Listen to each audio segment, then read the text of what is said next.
everyone, this is MykeCheck'd, and my usual protege has passed to the night of slumber. He's asleep, so I have my other protege slash roommate, Jokester, to continue on my never-ending, ongoing review of this entire fucking series that's been going on for 2 years. Finally got to part 7 of Friday the 13th, The New Blood. The film came out in 1987, I believe, and based off of Krieger's notes here that he wrote very little of, it had a box office of 19.1 million. The budget on the film was 2.8, so they did make their budget back, and then some. Critics rated the film a 3.3 out of 10, and audience rated it a 3.7 out of 10. So, kind of makes you wonder why this film was not really that great, but then again, knowing me and the king of the knowledge about Jason and Friday the 13th, I know a lot of reasons why. Before I get into some stuff here and there, I would like to hear your thoughts, because this was Jokester's very first Friday the 13th film ever. And I wish it wasn't this one, but it's just how it landed out. So, your first experience with Friday the 13th. The storyline is pretty cool, and the idea for this episode is pretty cool. I don't know anything about the other ones. His use of weapons is really good. You did question where he kept getting them, and I'm like, it's Jason. But he knows the campground better than anybody else. It was cool because he's like, oh look, I have another toy. He knows the campgrounds better than anybody else. It was funny because you got to see him slowly pick people off, which I guess is a normal thing. Yep. But it did what I consider horror sin, and that is just before the action happens, cut away to nothing and then come right back. And so literally everybody dies like off screen, and like the bodies like pop up everywhere else, and it's kind of cool, but you literally don't get to see the bodies die. That is the only reason why it is low. Is not the acting, it's not extra cheesy, it's they literally cut away from everything, which is just like, why make the movie at that point? Other than that, it is really good. So I would give it 4.5, because it doesn't matter how cool the story is now, that if you ruin the reason for it being a horror movie. If there is no horror and there's no gore, then that gore, like, horror is supposed to be spooky, like a psychological thriller. It's supposed to mess with you. But if it's a slasher, it's supposed to be slashing. So if there is no slashing, it defeats the purpose of it being a movie. So with all the cutaways and everything, this film still had a rated R rating. But there was blood. And Jason's makeup and practical effects are pretty good. Time to get into the behind-the-scenes bullshit on this whole thing. So, I think the fans may have thought this film was not that great because this is essentially Jason Voorhees versus Carrie. But it's like a discount version of Carrie because, you know, they couldn't get the rights of the person. Oh. And going into the further the documentary that I have, it was kind of their way of testing the waters of like a crossover film, because there was talks of having Freddy in the crossover as of 1988 at this point, or maybe 1986, because it's been in the Freddy vs. Jason crossover has been in talks from at least 86, 87 to 2002, 2003. That is actually why they did it, because they were like, oh yeah, they even said that it's like Jason versus Carrie, but you couldn't get Carrie because of movie rights. My favorite thing about this movie is how Jason looks. This is the best looking Jason when it comes to how like torn up and worn down he is. I mean, he was in that water for at least 7 years. Yes. So that explains a lot of the deterioration and the costume is really good. Like his rotting face, the parts of his flesh where the fish would eat at him. Yeah, I wish they had. It was really good. Even when he walked, you could see the kneecaps popping off of each other. Like the flesh had run away at his kneecaps.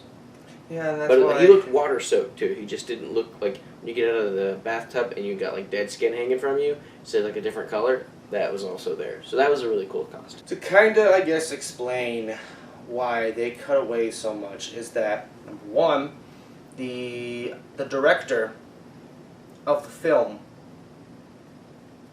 didn't normally do horror movies. And so, with the help of the director and the MPAA, who are the crew who helped go through the editing process of the movie, this is mainly MPAA's fault. They cut out a lot of the gore and a lot of the deaths in the movie. They actually recorded it? It was recorded. And that's that. They have a better cut? Well, here's the thing. Like they cut out so much because it at the time they were so against like blood, death, gore, and all that slashing and shit. In 1988, they were so hard on horror movies about that. Nowadays, it's just like that makes sense. Burn the middle. The first Ninja Turtles, when the first live action Ninja Turtles came out, people got so mad that the directors in the second movie removed weapons. That's what like fight with like sausages and stuff. They like fight with sausages and pizza boxes and they just kick and they have no weapons. And the reason is parents are like, oh, that's too violent, and it's like, but there's no blood. So I could definitely see them, but it's supposed to be rated R. Like it had X ratings, just give it an XX rating. Here's the good thing and the bad thing. They did record those scenes. Mm-hmm. When I was watching the documentary, I've seen like little bits of like extended scenes of like deaths and everything, and they actually looked pretty good. It was grainy as fuck, but it looked a lot better than what we had here. By the way, the quality of the cutaway is just like set backhand. The quality of the film just on that Xbox alone was actually not that bad for 1988. No, it was pretty good. The fact that the Xbox may have helped a little bit. Because like watching the Ninja Turtles in 4K, I think it's super grainy and their skin tone changes, and it was really good. Again, they recorded everything. It got cut out, but the bad thing is that's a reason to hate the movie. Here's the bad thing: like the entire filming crew are not sure what happened to it because they're pretty sure that after it got cut out by the MPAA, it was destroyed. And there's like debate and conversation all over the internet to this day that they're wanting an extended cut of this movie. I feel like it'd be like the Snyder cut, which if you haven't seen it, it's gonna be kind of hard to get film that's destroyed. Yes. So if it's not destroyed, I think it would make this movie so much better.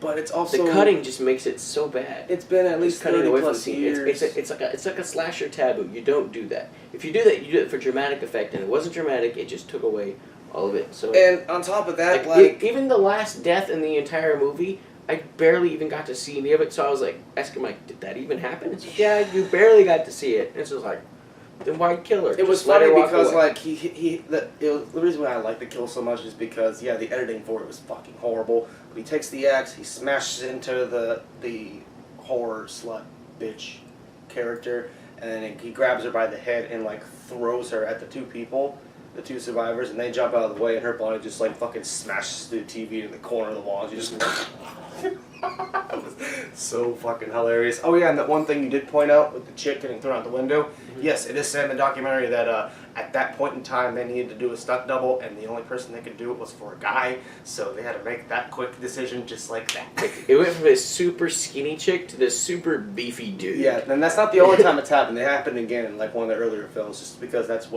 the hand they were dealt.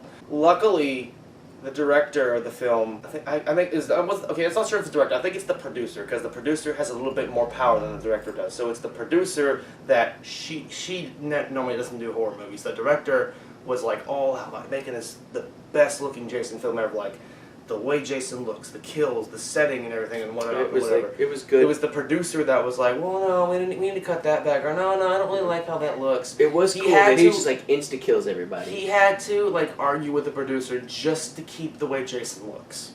Really? And on top of that, like the ending with the dad, mm-hmm. when he came out of the water, and he just looked like he was just laying in the water for like 10 minutes. He actually had like a 1988, but a kind of like undead, like prosthetic, like makeup look. It still looked not the best. It looked still bad, but it looked better than. Yeah, because the producer said, "I don't like this. Reshoot it's just it." The regular dad. Yeah, she said. And so there's like no zombie dad. And so I was like, that was the whole thing. How could he be under the water for forever? Is he like an astral projection? Is he like just too much? Well, here's the thing though. Like she said, I don't like the makeup on the dude. Reshoot it now. And she was like, I just want him to look like that. And they had to do it because that's what she wanted. Beat her up, chain her, throw her in the reg, meet her in 7 years. If she looks like a zombie, tell her she can't be in the movie, it's too bad. See, I honestly have not seen Part 7 in quite some time. It's actually been quite a while. And it had the makings of greatness. And watching it again. And that's why it has such a bad low rating. If it was just regular bad, it'd be okay. But if it was good and then they made it bad, that's just, that takes it from like, what would be like a 5 Like if it was just bad, like if they did that, if that was their original intention, it'd be fine. But the fact that they screwed things up on purpose makes it like a 4.5. See, like, okay, the last time I watched this was before I watched the whole documentary of the entire series. Mm-hmm. And I was kind of like, man, it's okay. Then I watched the documentary, and now watching it now, several years after I've seen the documentary, and I actually oddly enjoy it a little bit more Mm-hmm. than when I did the first time, because I know all the drama behind the scenes, pretty much thinking, this is the hand they were dealt, this is what they had to deal with. It has issues still. Yeah, Carrie versus Jason, that's a bit silly, but... Yeah, it had like Hocus Pocus vibes, but if Hocus Pocus was bad.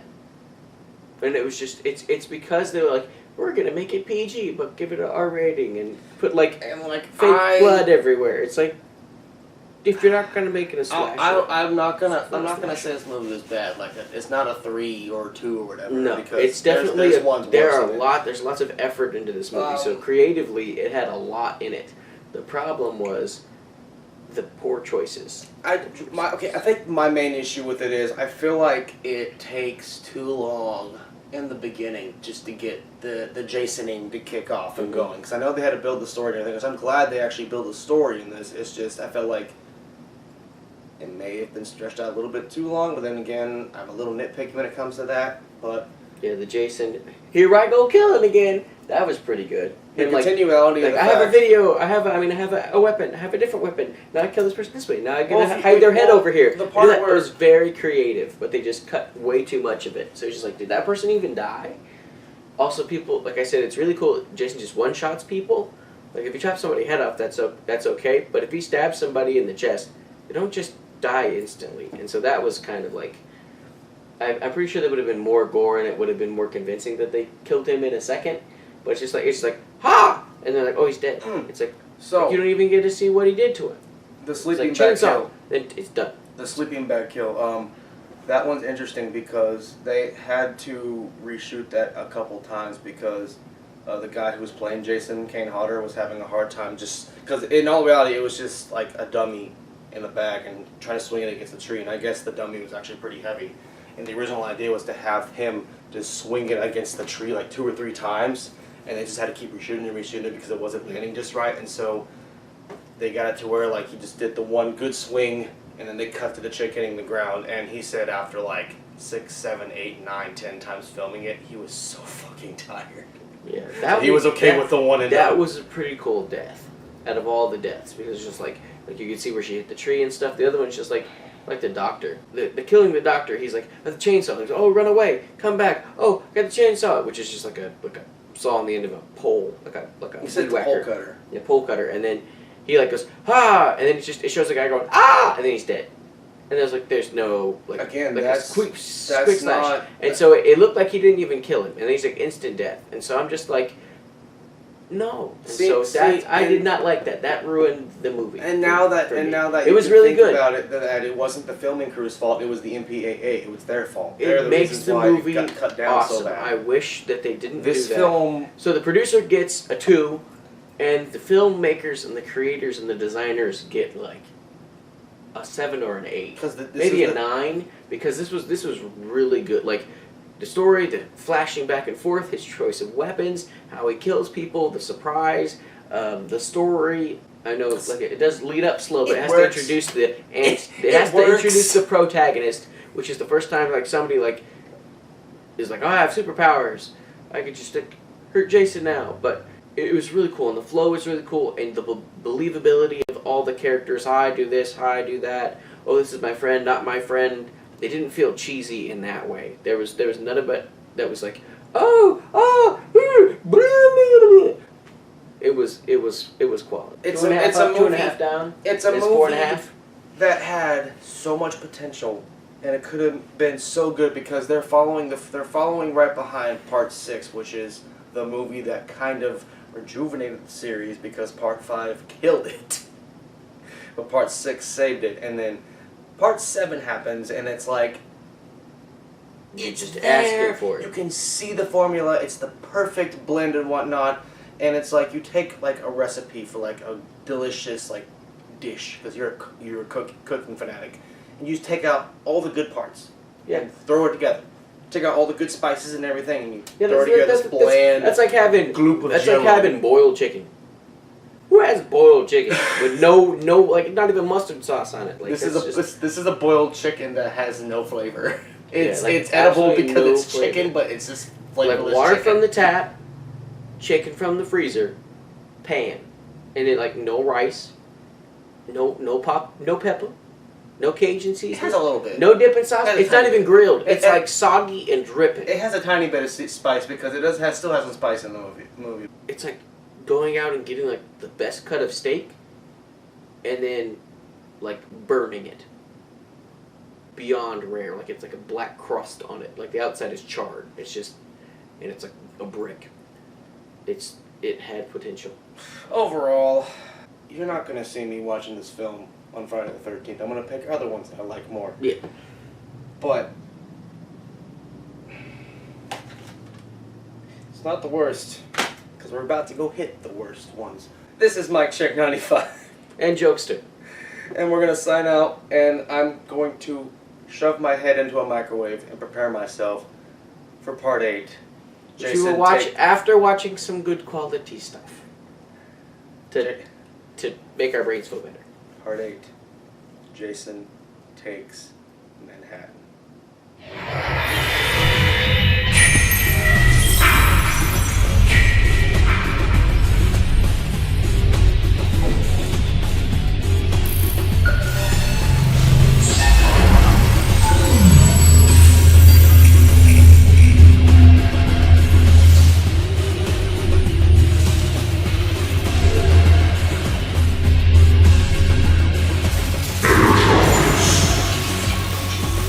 Wow.